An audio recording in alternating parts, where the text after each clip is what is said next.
Nós estamos trazendo um tema aqui que já foi muito falado no centro, é mediunidade. Mas eu queria trazer alguns aspectos diferentes, algo mais reflexivo, menos informativo para nós. A mediunidade, todo já ouviu. Eu sei o que é mediunidade. Mas existem algumas nuances, aspectos que nós estamos ainda longe de entender. Me permita contar um pouquinho da minha experiência. Eu tenho mais de 30 anos de experiência em reunião mediúnica. Eu acompanhei médiuns ostensivos, mediunidade semelhante ao Chico, e tive a oportunidade, e com todo respeito, de estudá-los. E já dei vários cursos de mediunidade. Tive a honra e o privilégio de estudar médiuns fora do núcleo espírita, nas chamadas núcleos umbandistas, e aprendi muito com eles. Então eu vi assim a diversidade da mediunidade. Mais de 30 anos nessa prática, nesse estudo. E posso dizer para vocês que a gente conhece muito pouco de mediunidade. Com toda humildade. A mediunidade ela tem nuances, ela tem características que ainda escapam à nossa compreensão. Kardec nos deixou uma base fantástica no Livro dos Médiuns, um verdadeiro tratado sobre mediunidade. Ao ponto de parapsicólogos russos que vieram no Brasil há décadas atrás dizerem isso. É um dos verdadeiros tratados sobre mediunidade. Mas ainda sabemos muito pouco. Então, cada vez mais, nós estamos estudando a mediunidade. Porque estudar a mediunidade é estudar a criatura humana. É estudar a personalidade humana. É estudar a nós mesmos. A mediunidade nos abre portas para entendermos nós melhor, mais profundamente. Não uma questão apenas fenomenológica da mediunidade. Porque falar de mediunidade, você está falando das suas questões mais íntimas. Porque falar de médium é falar do indivíduo, não do fenômeno. Então eu gostaria de abordar isso com vocês. E a mediunidade não é invenção do Sr. Allan Kardec. Ela existe na face do universo desde que a espécie humana existe. Portanto, Kardec utilizou essa palavra, mediunidade, como vocês vão dizer, do latim médio, intermediário, meio, mas ela vem através dos tempos da história. Tanto que o grande estudioso Herculano Pires, estudioso espírita, ele relata que já há uma comprovação sociológica, antropológica, da origem mediúnica das religiões. Todas as religiões têm sua origem mediúnica. Desde Moisés recebendo os 10 mandamentos do Espírito de Deus, até a aparição do anjo Gabriel para Maomé, através estabelecendo o Alcorão. Temos a aparição, a anunciação de Jesus para Maria, quer dizer, aparição espiritual, e vários outros fenômenos. Então a mediunidade está presente na nossa história, nas artes, nas ciências, nos romances, muito mais do que a gente possa imaginar, e na nossa vida. Então veja só que interessante, eu quero só fazer uma passagem da história da mediunidade. Só um pouquinho. É isso mesmo. Isso aqui, só mostrando que começa na pré-história. O cérebro do homem da pré-história já apresentava algumas características que lhe permitiam esse contato com o chamado mundo dos espíritos. Existem trabalhos, se vocês quiserem procurar no Google, na internet, trabalhos arqueológicos demonstrando que os homens da pré-história, que mal tinham uma linguagem, mal tinham uma organização social, quando o ente querido morria, existem algumas tribos que pegavam o seu cadáver, colocavam numa posição fetal e colocavam nas profundezas da caverna, próximo da fogueira acesa. Não para cremar o cadáver, eles não tinham essa cultura, esse hábito, porque eles acreditavam que aquele ser ligado àquele corpo precisava do calor e da luz quando saísse do corpo. Olha a mentalidade que aqueles homens da pré-história já tinham. Segundo um relato, informação espiritual da nossa querida Joana de Ângeles, no livro Dias Gloriosos, ela relata que os homens das cavernas, eles, através da mediunidade de vidência, testemunhavam justamente os seus entes queridos desencarnados nas profundezas das cavernas. Eles apareciam para esses homens da pré-história. Daí começando todo esse cortejo sobre espiritualidade. Daí surgiu depois a feitiçaria, os pajés e assim por diante, que evocavam os espíritos das florestas para curar ou para evocar contra o inimigo, forças necessárias e assim por diante. Então nós temos a mediunidade já aqui, no cérebro do homem da pré-história. Que ele, muitas vezes, ele via o seu ente querido aparecendo nas profundezas da caverna e saía correndo, como diz Joana de Ângeles. E é interessante que o nosso cérebro, nós carregamos essas características deles ainda. A nossa parte selvagem do nosso cérebro, que preserva a nossa vida, que é importante, ainda reage dessa forma diante do desconhecido, é natural. Nosso cérebro reage com medo diante do desconhecido. E a nossa relação com o mundo espiritual ainda passa a ser muito semelhante ao deles. Mesmo nós espíritas, conhecendo o espiritismo e estudando, frequentando a reunião mediúnica, se aparece um ente querido nosso desencarnado, nós temos a mesma reação cerebral deles. Porque essa relação do nosso cérebro com os espíritos é ainda fantasmagórica. Porque o nosso cérebro ele não consegue ainda entender e incorporar dois mundos simultâneos, o mundo físico e o mundo espiritual. Por isso que muitos de nós, não todos, ainda reagem dessa forma diante do espírito amigo, diante do familiar espiritual que se manifesta de alguma forma para a gente. A gente tem essa relação ainda de algo fantasmagórico. Então a gente sai correndo, de certa forma, como os homens da pré-história. Como também saíam correndo diante do trovão e de outras manifestações da natureza, porque não compreendíamos. Então nós temos essa reação ainda diante do espiritual. Nosso cérebro, ele reage dessa forma. Aqui só para mostrar para vocês, gente, que esse aqui é um dos papiros mais antigos do planeta a respeito de código religioso. Na nossa cultura, nós temos pouco contato com a chamada doutrina dos Vedas, porque a nossa formação é hebraica, grega, e eles deram origem a outro tipo de religião, as religiões hindus. A doutrina dos Vedas, gente, ela surgiu 3.500 anos antes de Cristo, quer dizer, bem antes da Bíblia. Então, esse papiro, até hoje, é um dos registros históricos sobre religião mais antigo do planeta. Ele deu origem às religiões hindus, que é a atual Índia. E nesses papiros já mostrava a relação dos espíritos com os encarnados, já falando disso. Está aqui numa das passagens desses papiros, no livro dos Vedas, que é um conjunto de livros, dizia o seguinte, que os espíritos antepassados, no estado invisível, acompanham certos brahmanes. Brahmanes eram os sacerdotes da época, convidados para a cerimônia em comemoração dos mortos, sob uma forma aérea. Seguem-nos e tomam lugar ao seu lado quando eles assentam. Quer dizer, alguns indivíduos viam os espíritos ancestrais tomando lugar, assentando nas festas, nas comemorações dos mortos ao lado dos brahmanes. A mediunidade de evidência bem explícita nessa forma.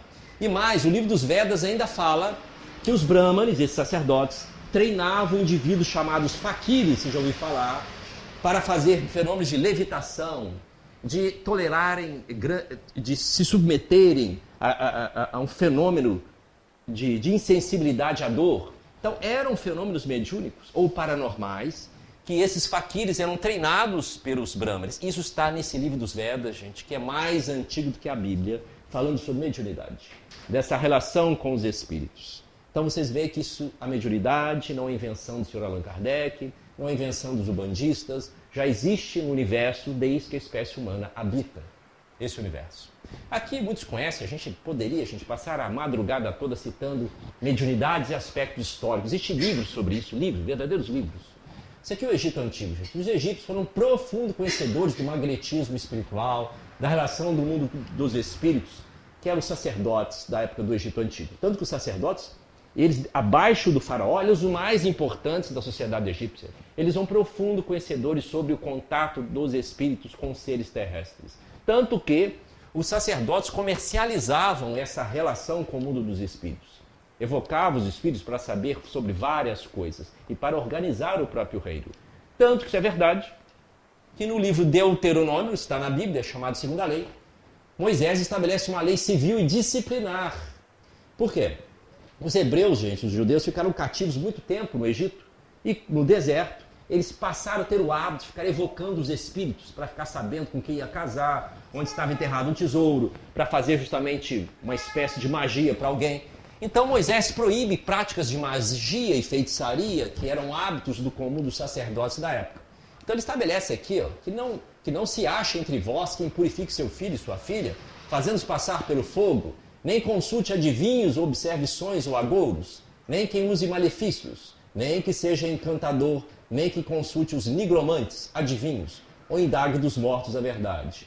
Isso é uma lei civil e disciplinar de Moisés, que ele estava proibindo práticas de magia, práticas de feitiçaria, que os sacerdotes egípcios conheciam muito bem. Então Moisés não ia proibir aquilo que não existia. Então ele estava tentando estabelecer uma lei civil disciplinar para justamente disciplinar o povo hebreu que tinha esse hábito de ficar evocando os espíritos. Está aqui a prova da mediunidade, do contato dos seres na época já com os espíritos.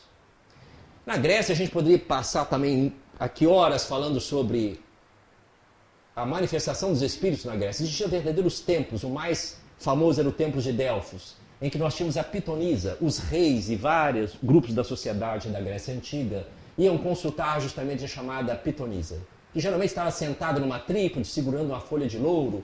Saíam-se gases justamente do solo, que achavam que ela entrava em transe por causa dos gases, nós sabemos que não é isso. Então ela recebia os espíritos, os deuses, e ela dava justamente essas respostas para as perguntas que eram feitas para elas. Isso aqui, gente, era uma cena que estava num vaso muito comum na Grécia Antiga. Os reis e outros membros da sociedade buscavam esse tipo de consulta, muito semelhante nos dias de hoje. O contato com a espiritualidade na Grécia era muito mais comum que possa se imaginar. A gente poderia passar dias estudando Bíblia e mediunidade. Segundo Herculano Pires, a Bíblia, que é uma palavra que significa apenas em hebreu livro, é um livro mediúnico. Herculano Pires, um grande estudioso da doutrina espírita, historiador e filósofo, ele fala que um dos livros mais mediúnicos é a Bíblia, que está repleto de passagens mediúnicas. A palavra profeta aparece na Bíblia centenas de vezes. A palavra profeta ela é traduzida do grego pneumático. Pneumático em grego quer dizer literalmente cheio de espírito. Então, pneumático, a tradução é justamente profeta. Então, o profeta é cheio de espírito. E aparece diversas vezes. E é interessante notar que a palavra Espírito Santo nunca existiu nos verdadeiros escritos originais. Apenas Espírito. Foi mais tarde, na Idade Média, ou nas traduções das igrejas protestantes, que colocaram a palavra Espírito Santo. Uma tentativa de justamente falar que era o Espírito de Deus, um Espírito superior. Mas a palavra santo nunca apareceu nos registros primitivos. Quem quiser pode pesquisar vários, principalmente a Bíblia de Jerusalém e outros estudiosos. Estão demonstrando que eles tinham contato direto com os Espíritos, gente. Não interessa se é Espírito Santo ou não. É interessante notar que no livro Números da Bíblia, capítulo 11, nesses versículos, há uma passagem interessante de Moisés, que ele dá um golpe de morte na sua própria proibição sobre mediunidade.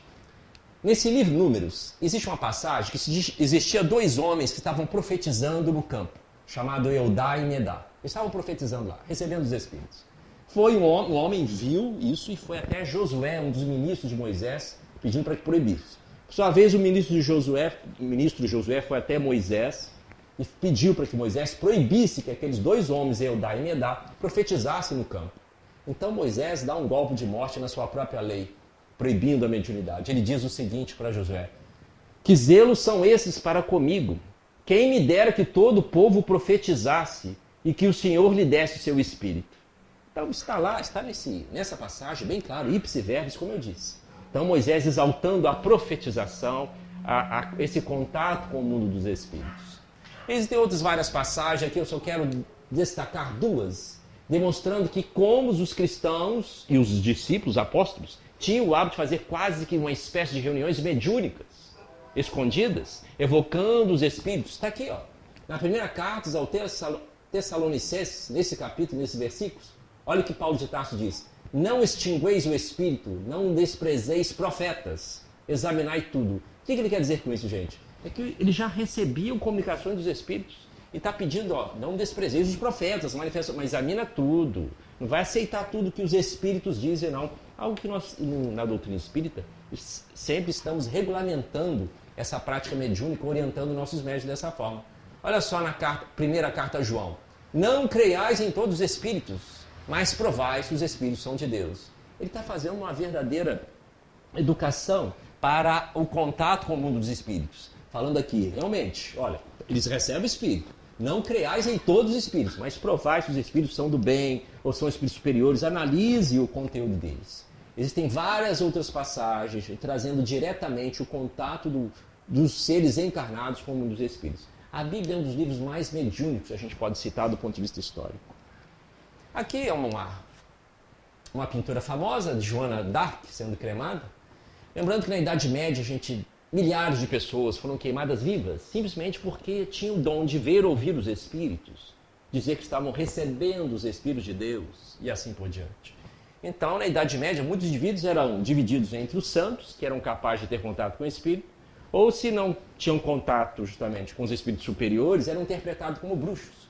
E Joana d'Arc está aqui, esse exemplo foi cremada viva, porque ela realmente ouvia os espíritos superiores e ao ponto de questionar as próprias crenças da Igreja Católica. E até o último momento ela disse que escutava os espíritos, ela tinha contato com eles, então sendo levados justamente às fogueiras. Mas milhares e milhares de pessoas foram mortas nessa época, simplesmente por causa, tinha esses dons, com esse contato com um dos espíritos.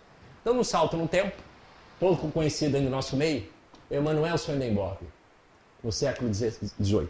Emanuel Swedenborg, gente, ele foi um dos maiores gênios da sua época. Foi um sueco, médium, paranormal, deixou vários livros espíritos que existem hoje, você pode até baixar em PDF na internet, vários livros.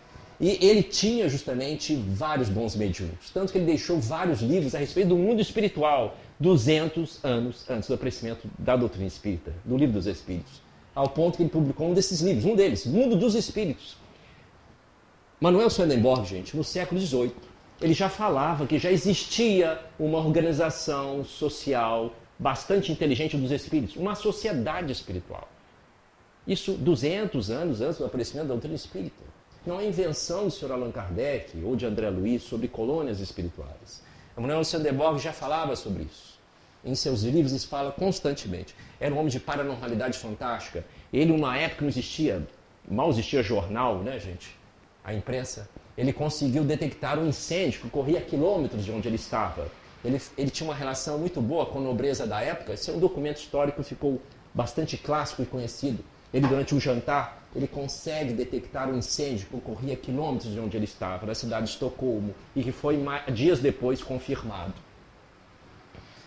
Aqui, só para notar, o William Shakespeare, gente, muitos dizem que ele tinha uma mediunidade intuitiva para escrever tão belamente. Mas lembrar que 2 das suas obras está sempre a presença do contato dos encarnados com os espíritos. Um do seu romance clássico é o Hamlet. Há uma passagem muito fantástica em que o príncipe Hamlet ele era visitado pelo seu pai, o rei, que tinha sido assassinado. E o rei, que é o pai de Hamlet, sempre tentava aparecer para o filho, o Hamlet. E há uma passagem que Hamlet está andando pelo castelo à noite e o rei aparece em espírito para Hamlet. E um dos assessores de Hamlet, do príncipe, fica assustado e tenta correr. Então o Hamlet segura pelo braço de um desses seus assessores, de seus ajudantes, e diz uma frase muito clássica: "Não temas. Há mais coisa entre o céu e a terra do que supõe nossa vã filosofia." Isso está no livro Hamlet de Shakespeare, mostrando a espiritualidade sempre presente nos romances desse gênio da literatura. E esse também é pouco conhecido entre nós, só citando Andrew Jackson Davis, conhecido como Kardec americano. Ele tinha uma mediunidade, para quem quiser estudar a sua história, muito semelhante ao nosso Chico. Ele tinha uma mediunidade de vidência, uma mediunidade muito ostensiva, e ele deixou vários livros publicados. Um deles é esse, Princípios da Natureza. Andrew Jackson Davis, nos seus livros, ele fez uma descrição do processo desencarnatório muito semelhante à de que André Luiz faria através de Chico Xavier mais de 100 anos depois. Se vocês pegarem um desses livros e ver a descrição que Andrew Jackson Davis faz de como é o mecanismo da desencarnação, do espírito sair do corpo durante a morte, ele é muito, mas muito semelhante às descrições feitas pela mediunidade de Chico Xavier que o André Luiz faz. Andrew Jackson Davis ainda faz uma previsão nessa época, está aqui em 1847, 10 anos antes do aparecimento do Livro dos Espíritos, ele faz uma previsão neste livro. Ele dizendo no livro, está lá, não vai demorar muito tempo para que a espiritualidade maior se manifeste de forma ostensiva com os seres encarnados. 10 anos depois surgiria na França o Livro dos Espíritos. Andrew Jackson Davis nos Estados Unidos. E ele também descreve colônias espirituais e cita o funcionamento delas nos seus livros. Mais de 100 anos, quase 150 anos antes do aparecimento das obras de Chico Xavier. Então vocês veem, gente, que mediunidade, todo esse conhecimento não é propriedade, não é exclusiva da doutrina espírita, não faz parte da nossa cultura. Isso faz parte desde que a espécie humana existe na face da Terra. Assim, gente, a palavra médium vem do latim, meio, intermediário. Kardec utilizou a palavra médium para entender, é o intermediário entre o mundo dos espíritos e o mundo dos encarnados. Se bem que nós sabemos que o médium ostensivo, ele é médium tanto de encarnado e desencarnado. Todos nós estamos mergulhados em ondas mentais. Isso a ciência está comprovando isso. Então nós somos capazes de ser influenciados ou captar ou registrar não só o pensamento dos espíritos, mas também dos espíritos encarnados. Então, o médium, ele é médium de todos, tanto desencarnados quanto encarnados. Bom, gente, vejam só. O Livro dos Médiuns, capítulo 14, de 159. O que é médium? Kardec diz, todo aquele que sente um grau qualquer de influência do espírito é médium. Todos nós somos médios. Todos nós temos uma estrutura no cérebro, um órgão específico, que nos permite registrar o mundo dos espíritos. Só que a mediunidade nós temos dois polos clássicos. Existe a mediunidade velada, discreta, que a maioria de nós temos, que é a mediunidade intuitiva. Todos têm, independente da crença. E a mediunidade ostensiva patente. Essa mediunidade ostensiva patente é o que nós conhecemos como médium propriamente dito, o intermediário perfeito. Aquele que é capaz de entrar em transe mediúnico. O que é o transe mediúnico? É estado alterado de consciência. E o que é isso? O médium, ele se sente justamente uma outra personalidade. Ele se sente em outro local. Ele sai do ambiente que está, ele se sente fora do corpo. Quer dizer, são várias características emocionais e conscienciais que caracterizam o transe mediúnico. Então esse é o médium ostensivo, o médium patente. Mas entre o médium velado e discreto até o médium em alto grau, existem justamente graus diferentes de mediunidade e subtipos diferentes. Há pessoas que têm mediunidade de vidência, de ver os espíritos à luz do dia, como o nosso querido Chico, Divaldo e outros médios que conheci. Há pessoas que têm mediunidade de vidência, mas precisam estar concentrado, olhos fechados, na penumbra. É uma diferença de graduação da sensibilidade mediúnica. Então a mediunidade existe tipos diferentes, subtipos diferentes e graus diferentes. Então até para a gente estudar o médium, nós temos que ter essa capacidade de compreender, a capacidade de graduação da sensibilidade mediúnica. Então, gente, a mediunidade é uma sensibilidade, ao ponto de que Filomeno de Miranda, através da mediunidade de Valdo Franco, ele relata de que a mediunidade será um sentido que será incorporado aos nossos demais sentidos. Será tão normal quanto ver e ouvir. À medida que a espécie humana for evoluindo, a mediunidade será tão normal quanto qualquer outro dos nossos sentidos, independente da crença. E o Sérgio Felipe de Oliveira, que é o psiquiatra, professor da USP, ele é responsável por um curso de pós-graduação de espiritualidade e cérebro na USP, ele é respeitado internacionalmente. Ele fala que a mediunidade não é uma crença religiosa, é um atributo biológico. Independente de você crê ou não, ser materialista ou não, você tem a propriedade ou a sensibilidade mediúnica de registrar mais ou menos os espíritos. Vocês vão ver, gente, que a mediunidade é algo muito individual, que depende muito da crença do indivíduo, como se manifesta a mediunidade. Que vai desde justamente das suas questões emocionais, psíquicas, suas crenças, sua forma de ver a vida. É assim que vai manifestar a mediunidade, como ele expressa ela. Por exemplo, o médium ele jamais vai dar uma comunicação daquilo que ele acha que não existe. Se o médium acredita que não pode dar manifestação de um determinado tipo de espírito, isto é, ele acha que aquilo não existe, ele não vai conseguir. Então o médium só registra aquilo que ele acha possível. É a crença dele. Na igreja evangélica, quando vem a manifestação espiritual, ele acha que é descida do divino Espírito Santo. Ou se ele vem justamente um espírito obsessor, ele vai achar que é o demônio.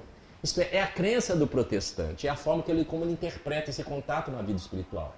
Na igreja católica nós temos os dons, falando sobre mediunidade. Na Umbanda, eles vão falar que é orixá, A, B ou C. Aqui na reunião mediúnica, na nossa casa, quando recebe um espírito superior, é um espírito superior, um espírito de luz. Quando é o espírito inferior, vai falar que é um obsessor. O que eu estou querendo dizer, gente, que o médium ele vai interpretar o registro dele de acordo com as suas aquisições emocionais e crenças pessoais. Por isso que a mediunidade é muito individual. Depende de cada um, ela vai se manifestar de forma muito individualizada. O mesmo espírito que manifesta através de mim não vai manifestar 100% através de outra pessoa. Porque o espírito sempre vai utilizar do cérebro do médium, do seu conteúdo, das suas crenças. Então o médium sempre será intérprete do espírito, sempre o intermediário. Continuando aqui, para a gente não perder tempo. Essa faculdade é inerente ao homem, olha só aqui, está no Livro dos Médiuns. O que é inerente, gente? É próprio do homem, não tem como tirar isso dele. A mediunidade é a mesma coisa de tirar a audição sua, o paladar seu, a visão sua. É próprio, é inerente, é da criatura humana. Isso é bem característico da espécie humana, a mediunidade. E essa pergunta a gente vai comentar, veja só o que o Kardec pergunta. O desenvolvimento da mediunidade guarda a relação com o desenvolvimento moral do médium? Quer dizer, quanto mais evoluído espiritualmente o médium, mais médium ele é? Não. O espírito da verdade, não. A faculdade propriamente dita é orgânica. e, portanto, independente da moral.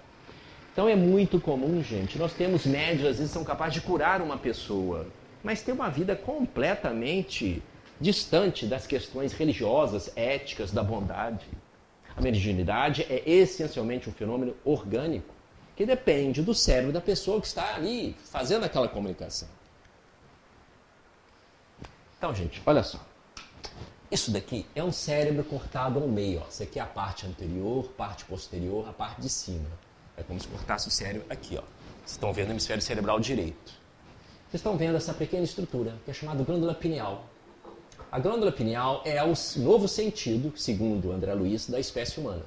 Novo, entre aspas, que já existe desde a pré-história. É por aqui que tudo começa. É a glândula da mediunidade. Esse aqui é o cérebro, vocês estão vendo de cima. É como se tirasse essa parte, vocês estão vendo de cima, tirasse essa parte do cérebro, vocês estão vendo de cima aqui a glândula pineal. Ela tem o tamanho de um pequeno caroço de azeitona. E ela realmente que começa aqui todo o fenômeno mediúnico. Essa outra figura também nos ajuda a entender melhor isso. Olha aqui, gente. Se a gente pudesse introduzir o dedo entre os olhos e outro que chega acima da orelha, nós conseguiríamos tocar a chamada glândula pineal. Vocês estão vendo aqui os olhos, o nariz, esse é o lobo frontal, a parte posterior, e bem lá no centro, em vermelho, esquematicamente, está lá no centro, mais ou menos no centro do cérebro, nós temos a glândula pineal, que vocês acabaram de ver. E como é que é isso? Esses estudos começaram nos livros Missionários da Luz. Deixa eu mostrar para vocês. Ó. Começa aqui o livro Missionários da Luz, em que André Luiz, ele relata, numa reunião mediúnica, que a glândula do médium em transe parecia verdadeiro um farolete, em plena intensidade durante o transe mediúnico. Enquanto que os dos membros que estavam participando da reunião estava brilhando, mas muito pouco. Então André Luiz descreve, para quem quiser pesquisar Missionários da Luz, capítulo 1 e 2, ele diz: examinei atentamente os demais encarnados que estavam participando da reunião mediúnica.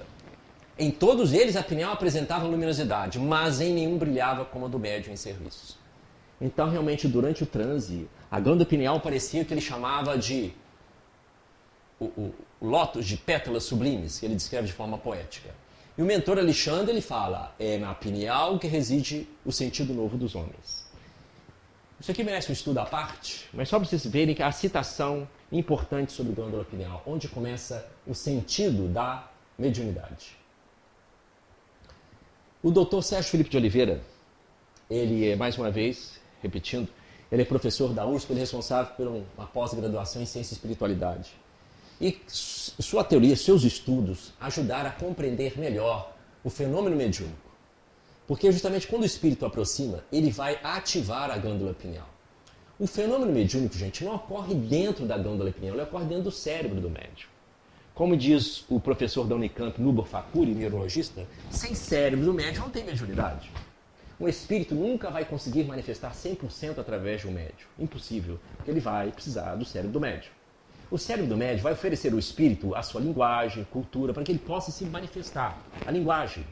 Porque o fenômeno mediúnico é uma parceria entre o espírito comunicante e o médium.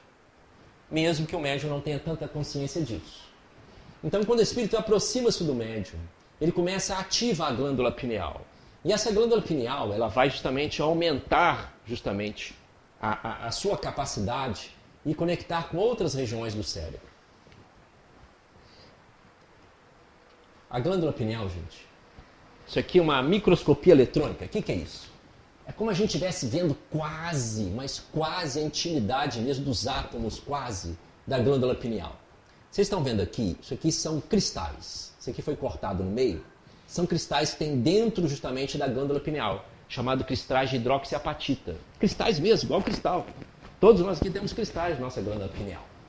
E esse cristal, aqui foi um corte, ele tem essas camadas lamelares, né? Essas camadas concêntricas, que lembram uma cebola. Quanto mais velho o indivíduo, mais camada ele tem.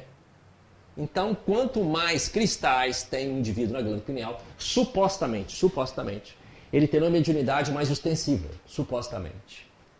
Esses cristais de hidroxiapatita, eles criam um campo magnético, que é capaz de captar o campo magnético de qualquer parte do planeta. Todos nós, o nosso cérebro, isso é comprovado pela medicina, pela ciência em modo geral. A nossa glândula pineal, ela capta o magnetismo do Sol, da Lua, da Terra.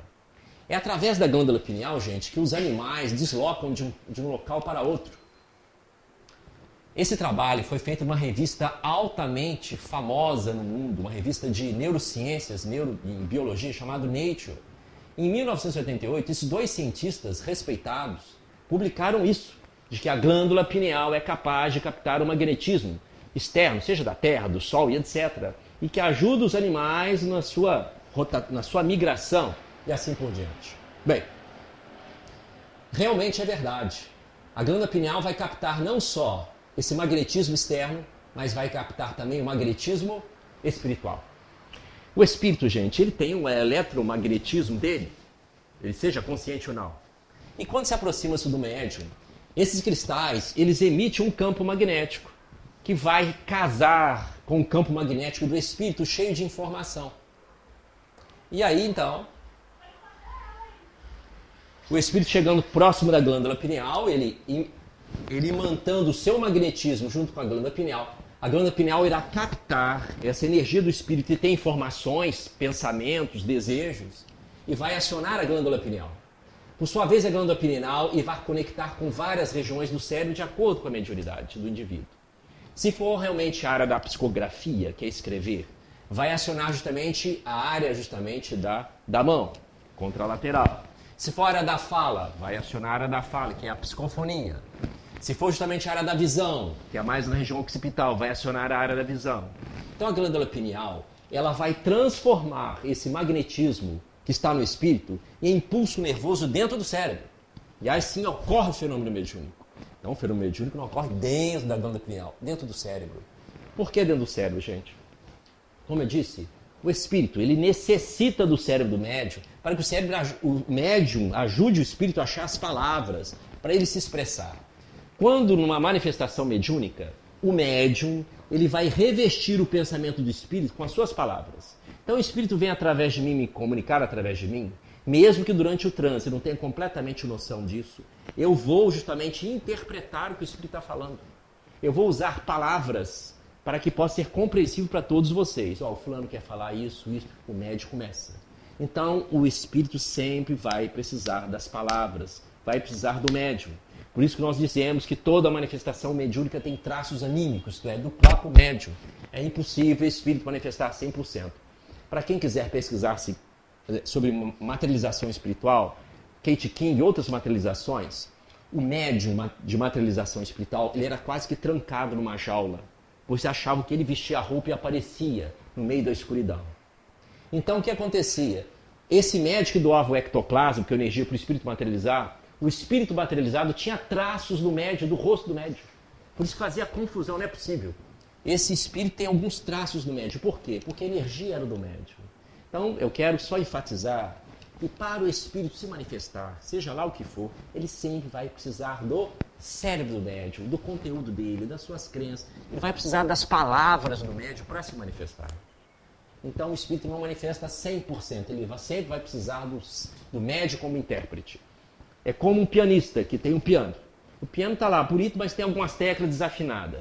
O pianista, toda vez que tocar, vai sair aquelas teclas desafinadas. Ele tem aquele aparelho no momento, com as suas limitações, mas ele vai tocar, vai ser o som que dá. Assim é todo o espírito utilizando o médium. Um espírito que vem através de mim, ele vai comunicar e eu vou dar a comunicação. Mas ele vai se manifestar de uma forma um pouco diferente através de outros médios. Porque a mediunidade é muito característica, porque os nossos cérebros são diferentes. Isso é comprovado pela ciência, gente. Existe mais diferença entre os nossos cérebros do que os nossos corpos.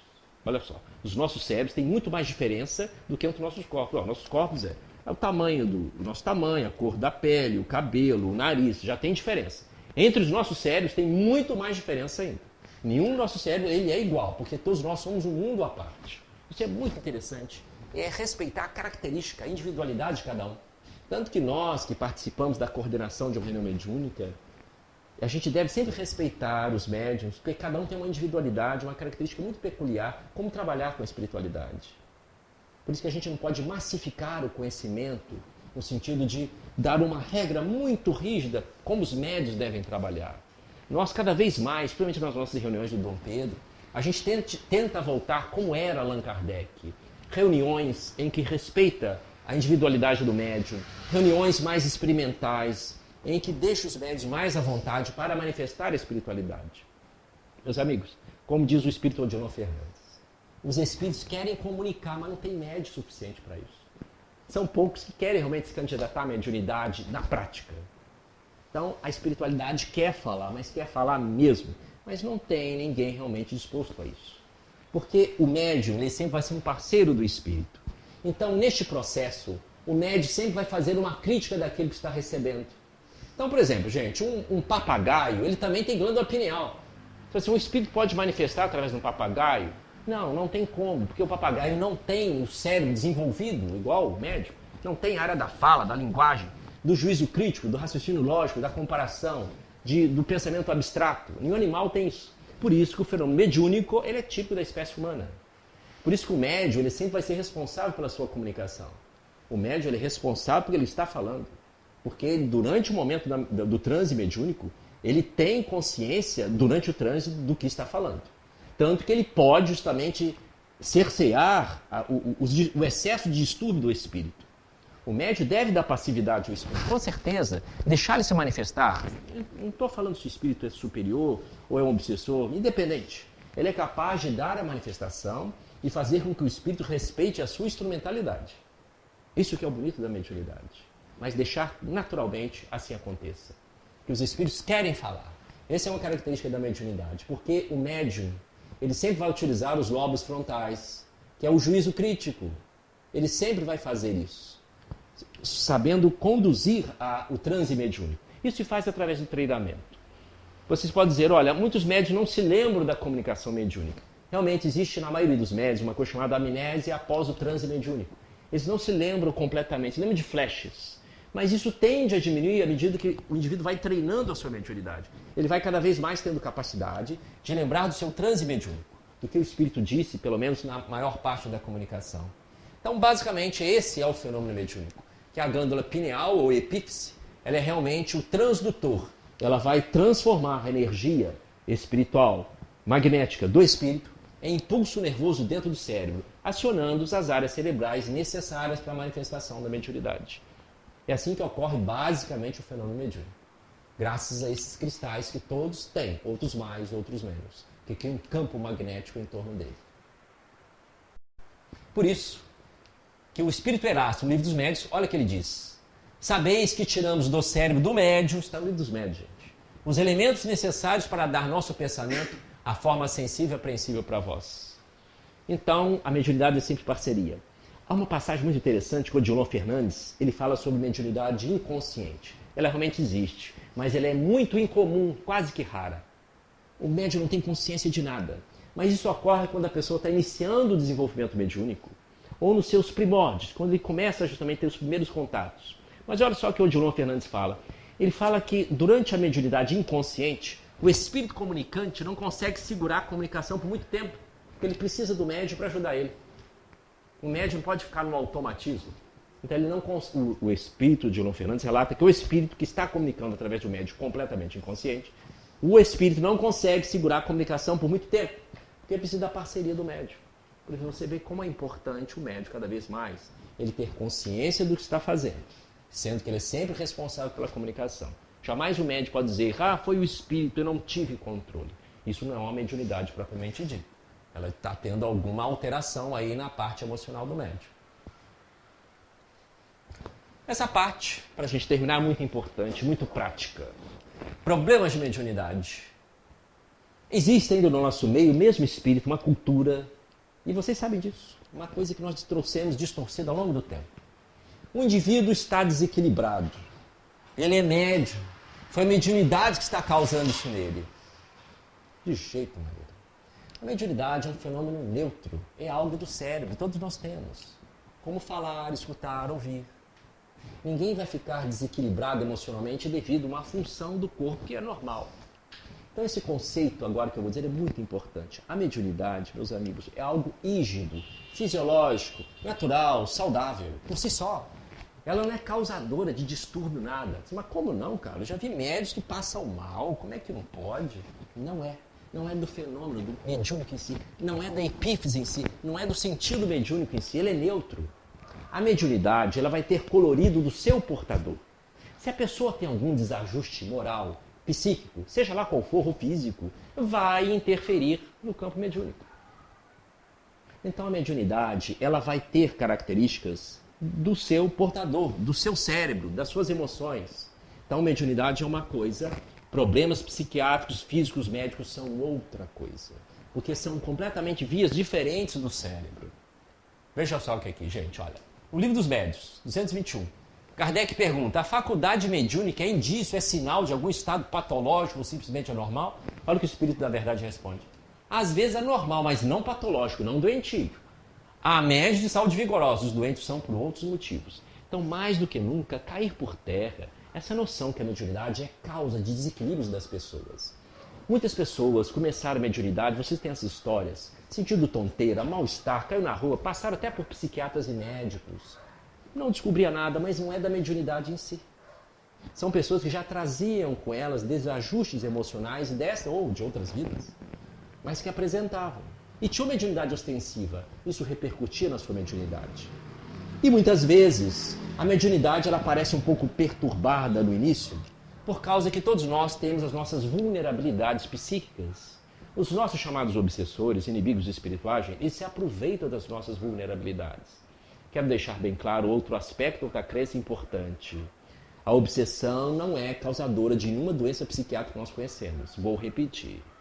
Espírito obsessor não causa diretamente as nossas alterações psiquiátricas. Mas como não?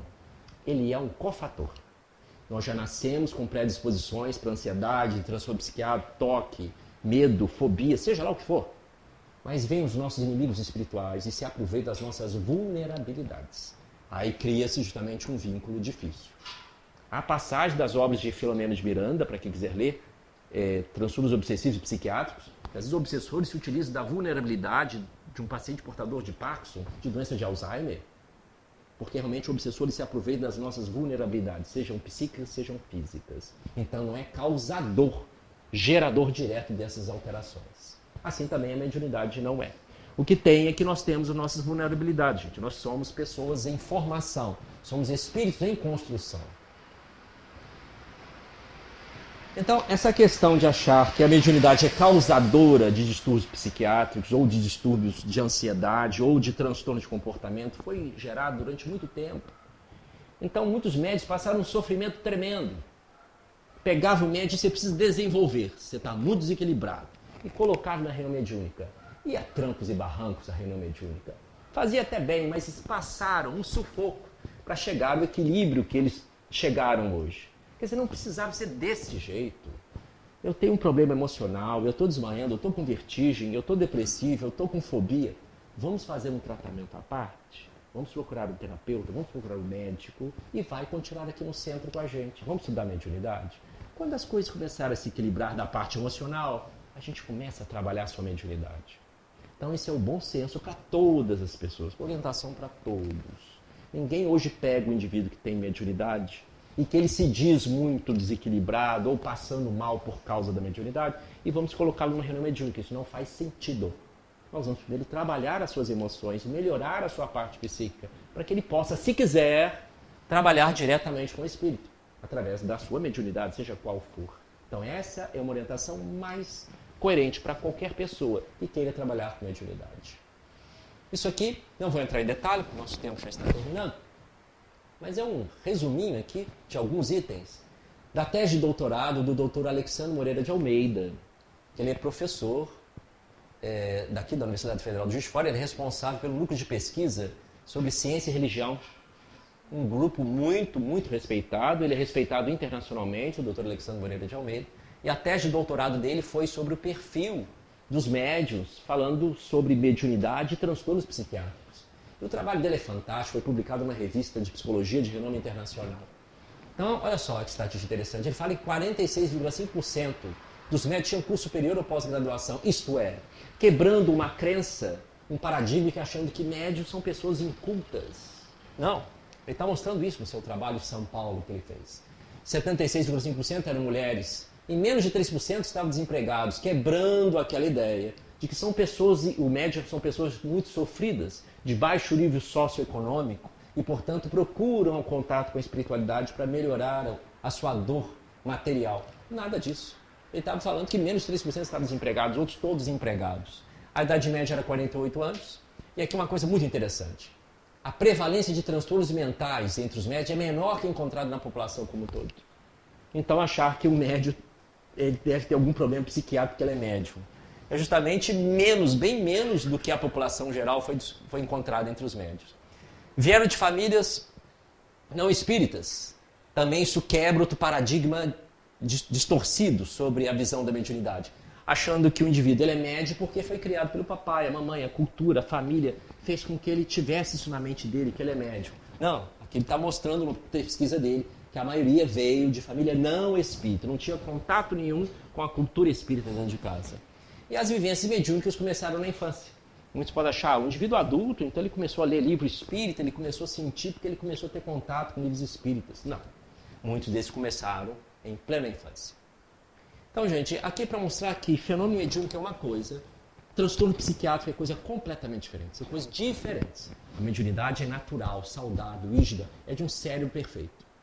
E o transtorno psiquiátrico, seja lá qual for que vocês possam imaginar, pertence a outras estruturas, outras substâncias que ocorrem no cérebro. Tanto que esse trabalho dele, eu não vou entrar em detalhe, que é muito grande, mas só para servir de exemplo, vou fazer alguns comentários. Deixa eu ver se tem aqui.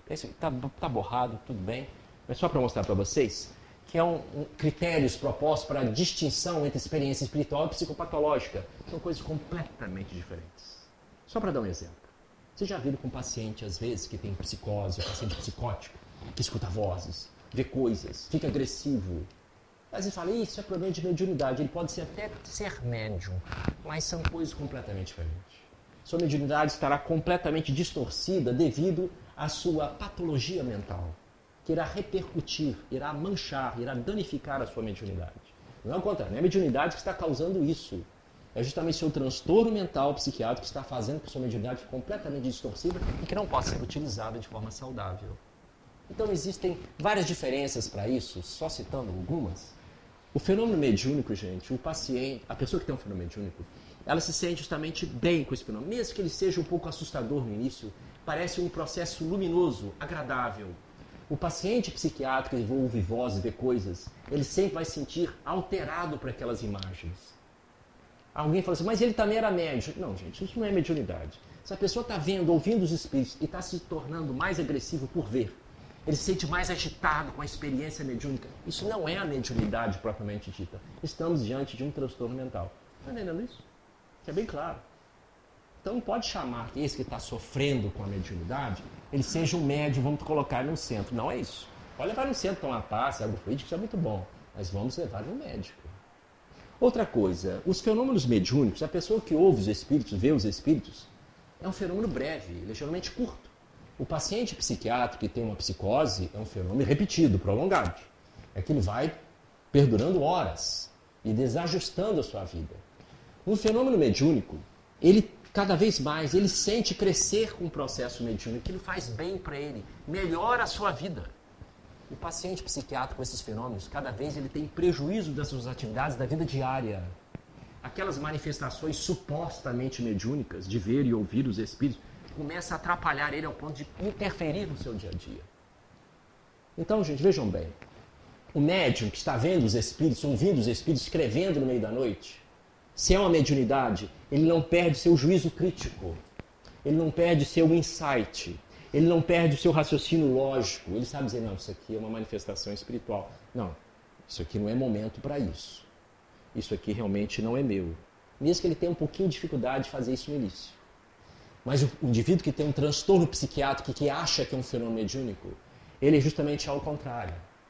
Ele vai justamente misturar as coisas, porque ele perde o juízo crítico, ele perde o discernimento, ele perde justamente a capacidade de abstrair. Ele acha que aquilo é uma verdade plena. E ele não aceita o não, quem duvida dele. Diferente do médium. O médium ele sabe discutir a questão. Ele entende as pessoas que não acreditam nele. Diferente do indivíduo psiquiátrico que tem esses fenômenos de ver e ouvir os espíritos. Ou seja lá quem for. Então são algumas diferenças, gente, clara entre o que é mediúnico e o que é psicopatológico. Hoje a coisa é bastante diferente. E existe o Código Internacional de Doenças que classifica justamente o chamado transtorno de transe e possessão. A medicina reconhece isso. Assim, como é que é? É isso mesmo, isso é doença pela medicina. Como assim? É aquele indivíduo que supõe e não consegue controlar, está recebendo o espírito no meio da noite, de madrugada, no casamento, no cinema. Então, na sala de jantar da casa dele, ele não tem controle sobre a mediunidade. Nós estamos diante de uma doença, não é um fenômeno mediúnico. Chama transtorno de transe e possessão. Tem remédio e tratamento psicoterápico para isso. São questões pessoais dele, são crenças que precisam ser trabalhadas. Isso não é mediunidade, mas é uma doença chamada transtorno de transe e possessão. Então, gente, essa coisa que o espírito está pegando o médium no meio da rua, pode até ser um fenômeno mediúnico, mas não é uma mediunidade saudável. É um transtorno emocional, psíquico do indivíduo que tem aquilo. Então não é a mediunidade que está causando isso. O espírito pegou o médium na rua, o médium não conseguiu ficar sem o espírito jogou o médium no chão. Isso não é mediunidade. Nós estamos diante de um processo psicopatológico. Muitos médicos começaram a mediunidade assim. Nós não estamos criticando ninguém. Porque ele tinha aquela alteração emocional, aquela alteração psicológica, sem nenhuma questão aqui de querer criticar ou julgar. E graças a Deus que ele nasceu médium, para que pudesse abrir portas. A mediunidade, gente, é justamente uma mola propulsora para o nosso progresso espiritual, quando a gente sabe utilizá-la. E muitos pedem para vir médium, para aumentar a sua sensibilidade com contato com a vida espiritual. O fenômeno mediúnico em si, mais uma vez eu digo, é algo fisiológico, a gente tem que ter isso em mente. Existem várias coisas que vão influenciar ele. Desde problemas emocionais do próprio médium, até processos obsessivos, até qualquer outra condição de vulnerabilidade individual de cada um. Mas a mediunidade vai estar lá, rígida, neutra, esperando a gente retomar ela de forma saudável para a gente prosseguir. A mediunidade não é desgraça, a mediunidade não é cruz para ninguém, a mediunidade é algo que permite à criatura o seu processo evolutivo. Então a gente deve olhar a mediunidade justamente como a dádiva de Deus, que mantém a criatura em contato com a espiritualidade. Se está fora de algo saudável, pode até ter um fenômeno mediúnico, mas não é a mediunidade propriamente dita, como eu acabei de explicar. Algo está distorcendo aquela função. Que Jesus abençoe, muita paz.